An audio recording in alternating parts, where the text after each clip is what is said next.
بسم اللہ الرحمن الرحیم۔ جناب جابر ابن عبداللہ الانصاری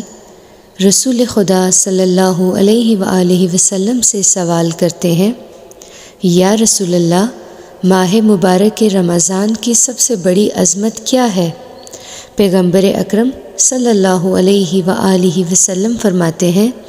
خداوند متعال نے ماہ مبارک رمضان کے ہر دن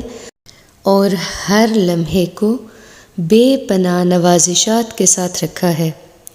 اس دن کی بڑی برکت یا حیثیت یہ ہے کہ اللہ رمضان المبارک کے ہر دن کا آغاز اپنے بندوں کے اوپر نظر رحمت کے ساتھ کرتا ہے۔ پھر فرمایا، جب عصر کا وقت ہوتا ہے تو روزہ دار کے منہ سے جو بو آتی ہے وہ خداوند متعال کو مشک و عنبر سے زیادہ پسند ہے، لہٰذا اللہ روزہ دار سے بے پناہ محبت کرتا ہے۔ پھر فرمایا، ماہ مبارک رمضان کی تیسری برکت یہ ہے کہ فرشتگان الہی شب و روز سب روزہ داروں کے لیے طلب مغفرت کرتے رہتے ہیں۔ اور پھر فرمایا کہ ماہ مبارک رمضان کی ایک برکت یہ بھی ہے کہ ہر روز عرش پر یہ اعلان کیا جاتا ہے، یہ اناؤنسمنٹ کی جاتی ہے کہ اے فرشتوں، جنت کو آراستہ کرو، جنت کو سجا دو، کیونکہ پروردگار عالم اس کو اپنے روزہ دار بندوں کے لیے خوبصورت بنانا چاہتا ہے۔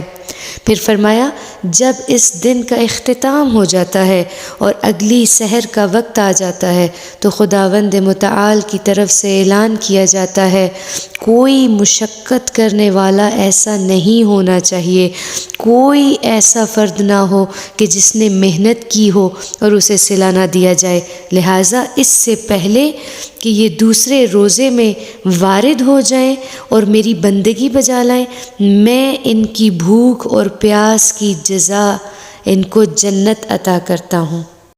لہٰذا رمضان المبارک کا ہر دن رحمت خداوندی سے شروع ہو کر جنت کی بشارت پر ختم ہو جاتا ہے، اور یہ روزے کا سب سے بڑا کمال ہے کہ انسان کو وہ رحمت سے جنت تک لے کر آتا ہے۔ بہار قرآن، مؤمنین کی بہار۔